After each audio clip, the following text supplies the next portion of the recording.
everyone, welcome back.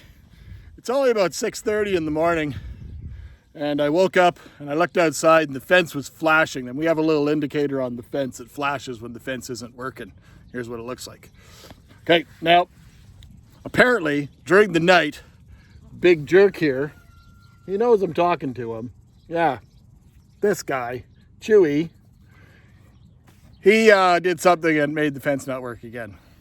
This is kind of a weekly occurrence, every second day kind of occurrence. I'll show you why. Let's get to it.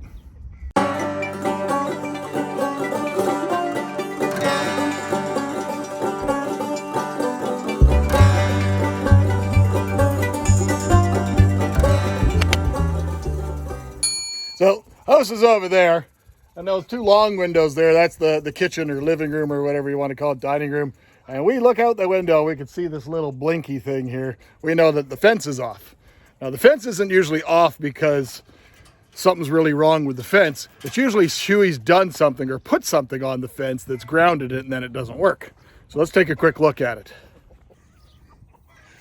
Now the fence is actually off right now. I turned it off, but basically we're using a little Patriot solar powered unit because I don't have power running all the way out here. And it works, honestly, it works flawlessly for us usually without any issue, except for when Chewy gets involved. Morning, guys. What are you up to? Have a little morning breakfast? Stanley's up to something decidedly different. It's early in the morning, Stanley. Good morning, Betty. How we doing? All right, so the way the fence works for us is pretty straightforward. If you don't know anything about electric fencing, it's pretty simple, pretty basic stuff. So basically you see the black cord that comes out of the fencer. One goes down and is attached to a grounding rod that is hammered 9 feet into the ground because our frost line goes below 6 feet. And that means the fence wouldn't work in the wintertime unless I'd go below the frost line. So we hammered a household grounding probe down, and it goes down about 9 feet. And that basically grounds the unit. The black cable comes to here and attaches to the wire. This is the hot wire. As I say, it's off right now, so I can touch it safely. But, you know, Biggs isn't that smart. Sometimes it's been on and I've touched it just the same and I end up on my butt. And then we have a little crimper and it goes down, and that just joins the top and the bottom lines together. So we have a top and a bottom line. One's for the pigs, one's for the cows. And then when we come to something like a gate, the only thing we do differently is it goes from top to bottom, and then we go underground, and underground is just trenched a few feet underground, and then it comes back up and it joins the other line. And it's a continuous line for the whole cow paddock, and then it goes back at that corner. It goes around the entire thing and comes back all the way around. So it's a pretty continuous unit. But Chewy, being, you know, he's what, 1,800 pounds? It's a lot of force. And, you know, because we keep the cooney pigs, we used to have goats. We don't have the goats anymore, thankfully. You like goats? Good for you. Goats are not my thing anymore at all. But we really love our Highlands, and we really love our cooney pigs. But dealing with an animal of that size brings whole new games to it. And the reason I've been focusing on this brush is this brush I was given is basically a scratcher that they use, and they absolutely love it. One of their favorite things is to get groomed. But I've had to find ways and means of attaching this scratcher to different things. It used to be attached to the back corner of their shelter. Twice it used to be attached to the other corner, and now it's attached to this pole. And what I did is I raised it up just an inch or two higher than normal, so they have to kind of really push up, because what happens if they got the full weight of their body pushing against it, he has sheared off almost every bolt that I've ever put into it. So it's an animal of considerable strength.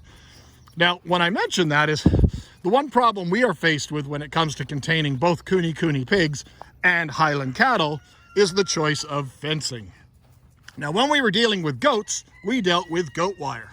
Now, goat wire is a very heavy gauge. It's braided on every joint, very strong fencing, and it's designed for an animal that's going to challenge a fence constantly. Like a goat, literally they will ram their head and their horns against the fence constantly for no rhyme or reason. So the goat wire works really well for them. It is a very strong fence, but it's not all that tall. So like for a cow, is it necessarily needed? No, it's definitely not needed. And if Chewy wanted to mess up this fence, he easily could. But it works very well for us because the section that we're looking at now, this is actually Jedi and Leia's area. and that's going to get expanded this year hopefully too, and it keeps them out of the cow paddock because Chewy doesn't really like dogs. He's not a big fan of dogs. So the goat wire works really good here. The goat wire, as you guys probably saw in an earlier video, works also really well for containing the boars. Now, we have used other types of wire as well in the past, and the one I'm going to show you now is what's called, often sold as page wire, and it works really good for animals that aren't going to challenge a fence whatsoever. And the nice thing about it is it's graduated. So when we were only dealing with the female coonies and them having babies, the fencing was really good for that. However, with something like Chewy or Bella, who like to use it as a scratcher, or they want to lean on it, or honestly, I think they just like to play with it, it doesn't work out very well. Let's take a look. Here's what happens when you leave an 1,800-pound bull to his own devices, and this is the type of stuff he does to fencing. Page wire will not hold up to him whatsoever. It's all just mangled. And you know, it's just stuff I haven't just taken it down, but he just loves playing with it. Well, the other thing he loves playing with is what used to be in the middle of the field. And if you guys have watched previous videos, it used to sit here literally right by this rock pile. And basically, we have all these sheets here, some of them there, and they are all sheets of galvanized tin from a grain silo. They were all curved. They're all maybe 3 feet by about 8 or 10 feet long. Take a peek at them. There's a reason why they're on the other side here. I want to repurpose them because Chewy all of a sudden has taken offense to them being in his area. There's one over there. He uses them as toy things, and there's 2 of them out there. There used to be 3 attached together to 4x4 posts. There's one of them, and the other one is right there. And it used to be kind of a half-moon shelter. It was a sun shelter for the coony pigs to get out of the sun. And what we're going to do with them is we're going to fix up the cow shelter. Now you guys remember this just used to have a bunch of pallets on top. It's just a pallet shelter. It's mainly just to keep them out of the elements in the middle of winter. And we're going to be putting that tin up on the roof, and that'll protect them from sun and rain, and then everything will just run off the thing. So that's one project, and that's why we're kind of saving them back there. Well, that's not really the meat and potatoes of why we're doing this video today. And the video might be a bit of a challenge for me to do in some regards because it's only me. My wife's gotten up. My wife took care of all the kids to get the kids out of the house, to get everybody to school and daycare so she can get to work and everything like that. So she picked it up, and I'm out here going to try and fix up the fencing. And that's what you guys wanted to see, what we were going to do. Whether you want to see it or not, I don't really care. That's what's going to happen. But I'm not going to go and get a tripod and all that stuff. We're not going to do time lapse. I'm just going to basically show you what's going on. So I woke up this morning with the fence blinking, like I said, and this, you can see it's still bolted in some spots, but imagine 3 of these thick, and they were turned over in a kind of a half-moon shape, and there was 4x4s running the length and the length, and they were easy. They had nice little eyelets. You could move it around with a quad, and it was a nice little shelter out in the field, away from the main shelter if the pigs needed to get away or out of the sun, to the shade or something like that. But Chewy all of a sudden took offense to this being out in his field, and he picks it up and throws it around. Now, we've had it a couple of times where it's been thrown up against a fence, but never to the point of what he did last night. I came out this morning, the electrical is cut, and this fence, again, being page wire, it's all bent up. Now, we do want to go and run, as I've shown you before, that whole new paddock is all barbed wire. I think it's 5 strands of barbed wire and 2 hots. So we are going to put some barbed wire all the way around the entire paddock. We just haven't gone around to doing it. In the back section, even though there's page wire, if anybody saw the video of Chewy's jailbreak, or Operation Chewy, I think it was called, this is pretty much where he went out. And he lived in that farmer's pasture, 100 acres or so, for about 3-4 months. Yeah, he went out there. You see the one post that leans a little bit? That's where he took out the fence a little bit. The post is nice and stable now, but it's definitely leaning. That was the reason for putting in the hot. But you can see I've also run a barbed wire at the bottom, because that's what he was doing, was also lifting up the fence with his nose. So we put the barbed wire at the bottom, and that seemed to stop it. I know we just got to run the other strands, but just time and money, and we just haven't gotten around to doing it. So what am I going to do? Quickly, I went and got one of the little connectors I got. It's just a little connector. You just feed the wires through it. I've only tied it off because I'm by myself, and I have to somehow stretch that wire that way and stretch the other wire this way and somehow attach them together inside this and then tighten this up while they're both inside. It's proving to be a bit challenging to do. Then the other thing we're going to do is at that corner, I'm going to attach barbed wire at that corner at the top, because we've already got one at the bottom, and I'm going to stretch it. Hopefully I've got enough to stretch to the end. If I don't have enough to stretch to the end, I'll stretch somewhere, but it's mainly this one section that the integrity of the fencing's kind of gone. And I think the one on the top and the bottom plus the hot won't be an issue whatsoever. I should have probably taken a video with how mangled that thing was. It took a bit of work. This is why I have the tractor out here. It took a bit of work to get it off the fence, but you can see this stuff is just not, it's not very heavy gauge stuff. But it's not intended for them, but it served our purpose before. And out Outnumbered Acres, as our animals change or as our decisions change, sometimes we have to change some of our fencing ideas as well.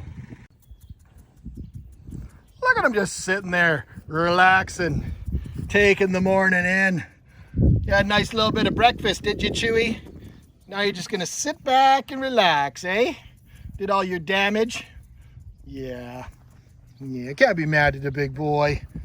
And there's beautiful Bella, and of course, the beautiful baby Merida. All right, we got the little splicer on. I just put a glove on my left hand, pulled this as tight, wrapped it as best as I could around my hand, and then I fed both the lines through.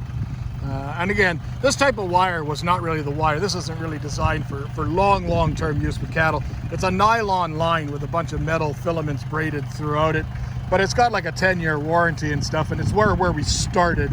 But I do have enough of the normal wire, the heavier gauge wire, which is what we did put on haul, the new section.